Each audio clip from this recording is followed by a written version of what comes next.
મરણ પથારીએ પડેલા ભાઈને કિડની ડોનેટ કરવા માટે ઇલીગલી અમેરિકા આવેલા એક યુવકની આઈસ દ્વારા ધરપકડ કરવામાં આવી છે. હોઝે ગ્રેગોરિયે ગોન્ઝાલેઝ નામના આ શખ્સને દર અઠવાડિયે હાજરી પુરાવવા માટે આઈસની ઓફિસે બોલાવવામાં આવતો હતો. NBC ન્યૂઝના એક રિપોર્ટ પ્રમાણે તે ગત જુલાઈ 21ના રોજ શિકાગોમાં આઈસના ઓફિસર સમક્ષ હાજર થયો. તે જ વખતે તેને ડિટેન કરી લેવાયો હતો.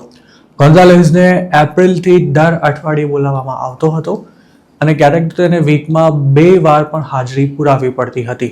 તેના ઇમિગ્રેશન એટર્ની તેમજ તેની કિડની મળ્યા બાદ મોતથી બચી ગયેલા ભાઈના જણાવ્યા અનુસાર ગોન્ઝાલેઝને 1 વર્ષના હ્યુમેનિટેરિયન પેરોલ મળ્યા હતા, જે એક્સપાયર થયા બાદ તેના પર સખ્તી વધારવામાં આવી હતી.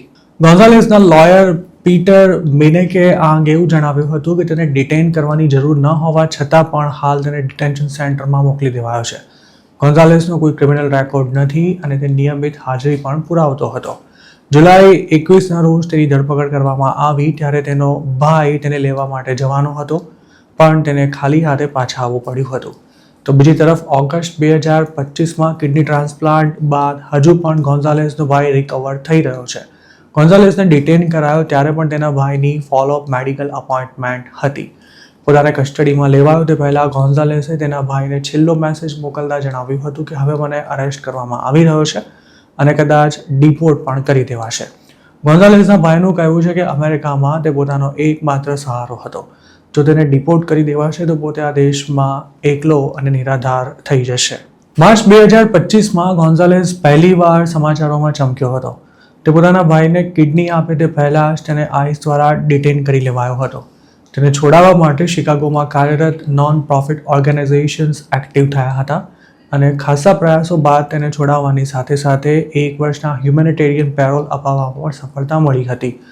એપ્રિલ 2025માં ગોન્ઝાલેઝને આઈસના ડિટેન્શન સેન્ટરમાંથી હંગામી ધોરણે રિલીઝ કરવામાં આવ્યો હતો અને ઓગસ્ટ 2025માં કિડની ટ્રાન્સપ્લાન્ટ થયું હતું.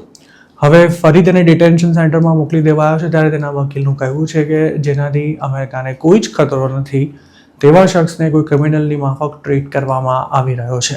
આ મામલે DHSનું એવું કહેવું છે કે ગોન્ઝાલેઝે પહેલીવાર જૂન 2023માં ઇલીગલી બોર્ડર ક્રોસ કરવાનો પ્રયાસ કર્યો હતો, પણ ત્યારે બોર્ડર પેટ્રોલે તેને અરેસ્ટ કરી ડિપોર્ટ કરી દીધો હતો. ડિસેમ્બર 2023માં ગોન્ઝાલેઝના ભાઈ પાચેકોને કિડનીની જીવલેણ બીમારી હોવાનું નિદાન થયું હતું અને જાન્યુઆરી 2024માં ગોન્ઝાલેઝ પાચેકોની સંભાળ લેવા માટે ફરી અમેરિકામાં એન્ટર થયો હતો. તે વખતે પાચેકોની હાલત એટલી બધી ખરાબ હતી કે તેને અઠવાડિયામાં 3 વાર ડાયાલિસિસ કરાવવું પડતું હતું. DHSના પ્રવક્તાએ આ કેસ અંગે એવી પ્રતિક્રિયા આપી છે કે ગોન્ઝાલેઝે ફરી ઇલીગલી બોર્ડર ક્રોસ કરી અમેરિકાનો કાયદો તોડ્યો છે. ગોન્ઝાલેઝે એસાયલમ માટે પણ અપ્લાય કર્યું હતું, પરંતુ તે ક્રેડિબલ ફિયર ઇન્ટરવ્યૂ ક્લિયર નહોતો કરી શક્યો, જેથી તેનો ડિપોર્ટેશન ઓર્ડર ઇસ્યુ કરી દેવાયો હતો.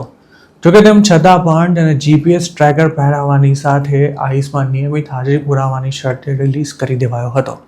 એપ્રિલ 2026માં તેના હ્યુમેનિટેરિયન પેરોલ એક્સપાયર થાય તે પહેલાં જ તેના લોયરે ડિપોર્ટેશન સામે હંગામી રોક લગાવવાની માંગ સાથે કોર્ટમાં પિટિશન ફાઇલ કરી હતી.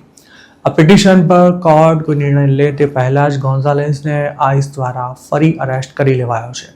DHSનું કહેવું છે કે 2 વાર ઇલીગલ બોર્ડર ક્રોસ કરવાની સાથે હ્યુમેનિટેરિયન પેરોલ પર ઓવરસ્ટે થઈ ગયેલા ગોન્ઝાલેઝે કાયદાનો ભંગ કર્યો છે, જેથી તેની સામે ડિપોર્ટેશનની કાર્યવાહી શરૂ કરવામાં આવી છે.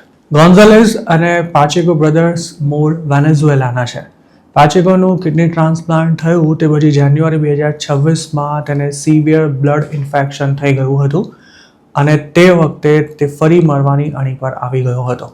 તો બીજી તરફ કિડની ડોનેટ કર્યા બાદ હજુ પણ ગોન્ઝાલેઝ મેડિકલ સુપરવિઝનમાં છે.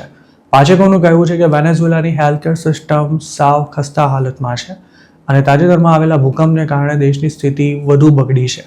તેવામાં જો ગોન્ઝાલેઝને ડિપોર્ટ કરાયો તો તે મોટી આફતમાં મુકાઈ જશે. જોકે DHS ગોન્ઝાલેઝની રિમૂવલ પ્રોસેસ પૂરી ન થાય ત્યાં સુધી તેને છોડવા માટે તૈયાર નથી. હાલ તે મિઝોરીમાં આવેલા ડિટેન્શન સેન્ટરમાં બંધ છે. ગોન્ઝાલેઝને ડિટેન્શન સેન્ટરની સ્થિતિ અંગે કોઈ ફરિયાદ નથી, પણ તેને પોતાના ભાઈની ચિંતા ચોક્કસ સતાવી રહી છે. આપનું શું માનવું છે? શું ગોન્ઝાલેઝને ડિપોર્ટ કરવો જોઈએ કારણ કે તેણે યુએસના કાયદાનો ભંગ કર્યો છે, કે પછી તેને માનવતાના ધોરણે અમેરિકામાં રહેવાની પરવાનગી મળવી જોઈએ?